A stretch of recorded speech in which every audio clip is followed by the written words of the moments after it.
So what lens should I get if you're a beginner and you're just starting out with photography? That's probably one of your main questions because you just don't know what to get, and it's a lot of lenses on the market and you don't know what to choose. So in this video, I'm going to be telling you about some of the best lenses for photographers that are just starting out. So stay tuned.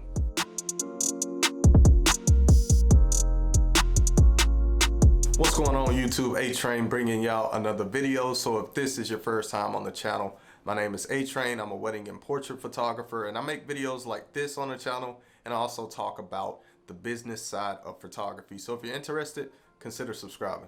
So if you're just starting out, figuring out what type of lenses you need can be tricky. For example, when I just started out, I had no idea what we would be shooting, and I found out very quickly. I'm like, okay, the lens I got is not going to work for the type of shoots that we're doing, and you probably run across that problem if you're just starting out. Now, there's no such thing as the perfect lens, but certain lenses just work better in certain situations. Like if you're a sports photographer, you're probably not going to be using a 35. You're probably going to have a 70 to 200. So you really need to know what type of photography you're going to be doing. But I'm going to be talking about some all-purpose lenses that can pretty much be used for a lot of different things.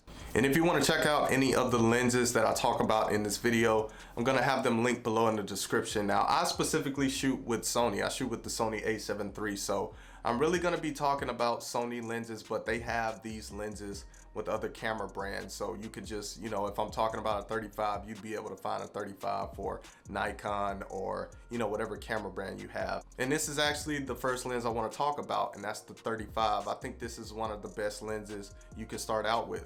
Now, I think the 35 is great because it is a prime lens, and that's mainly what I'm going to mention with these lenses is prime lenses, because you just get better quality with the prime lenses and they have bigger apertures. So, you could use them for low light situations and you're just able to let more light in. And they also produce better bokeh. So if you're looking for that look with your photos, you definitely want to go the prime lens route. Now, I know some people prefer zooms. Once again, it depends on what you shoot. Like if I was shooting events, I'd probably go for a zoom lens, but you can still shoot events with prime lenses. The 35 is great. I've specifically shot it with the Sony a7 III. I love the 35. It's lightweight. It has the big aperture. It's a wider lens, so you can get, much of the environment in the scene. So once again, if that's the look you're going for, you definitely want to check out that lens, but you can get up close and get some really nice portraits with the 35. So once again, I think it's an all-purpose lens. You can get wide, you can get in close for those portraits. So you could pretty much shoot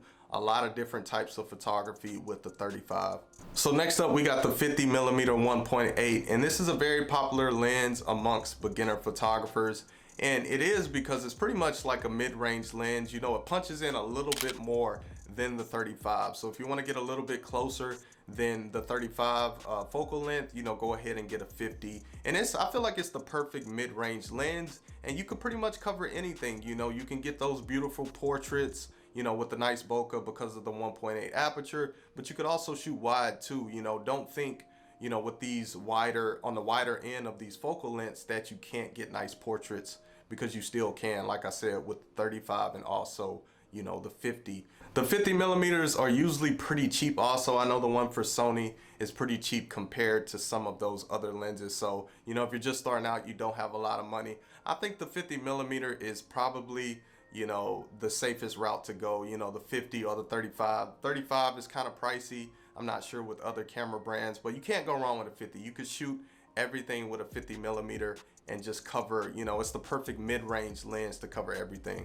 All right, next up we have the 85mm. Y'all know this is my favorite lens. Like I said, I shoot with Sony. The 85, it's not the G Master one, it's the cheaper version. I love that lens. I pretty much use this lens for everything, and it's known as like the standard or the best portrait focal length if you're going to be shooting portraits. And I really just don't use it for portraits. I've shot wider shots with the 85. Like I said, you can break the rules and shoot different types of shots with these lenses. You don't just have to shoot just portraits with the 85. I use it a lot on wedding days and events. Honestly, it hardly ever leaves my camera. So I think it's a great lens if you're just starting out. It produces great quality. If you're shooting with the Sony system, it's not, it's not cheap. I think it's around 80 or something like that, but some of those lenses are in the thousands. So I feel like you could hustle up a couple shoots and pay for it. But the 85 is hands down my favorite lens. It's one of the first lenses I got when I just started out, and I still shoot with it today, almost 5 years later. So I feel like you can't go wrong with the 85. All right, and the last lens I have for y'all is the 24-70, but I specifically use the 28-75 from Tamron, but it's pretty much the same as a 24-70. And I wanted to throw a zoom lens in here because I think zoom lenses are great if you're just starting out. You know, if you're just starting out, you gotta develop your skills. So your skills probably aren't there yet. And I feel like zoom lenses help you out a lot because, you know, you don't even have to move around a lot. So it takes a lot of, I feel like, pressure off of you because you have that convenience of being able to zoom in that lens versus with the prime lens, you know, you're forced to move around more and just, you know, create different angles versus with the zoom, you could just change your focal length very quickly. So I think it's great to have a zoom lens if you're just starting out. And also with getting a zoom lens, it's pretty much like having, you know, maybe 2 or 3 primes in one lens. So instead of having to get like 2 or 3 lenses when you're just starting out, you could just get one lens and you could use that to shoot everything. So once again, you know, money is really a factor when you're just starting out because you're not really getting paid shoots and stuff. So you may want to go the route of just getting the zoom lens, you know, like the 24-70, because that's an all-purpose lens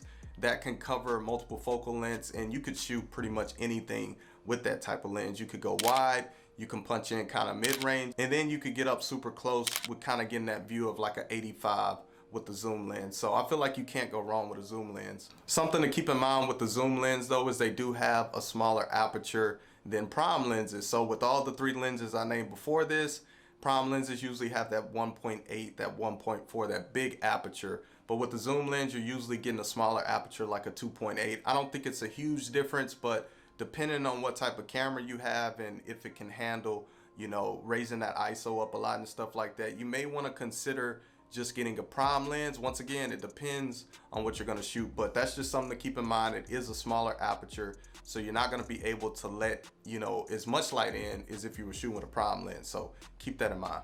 I have other videos on my channel where I review different lenses. I also review and talk a lot about flash photography, so I have some flashes that I use and just different gear that I use for photography. So I'm gonna link those videos in the description. You should definitely check them out. If you enjoyed this video, be sure to drop a like, subscribe to the channel. I post new videos every single week, and I'll see y'all in my next video. Peace.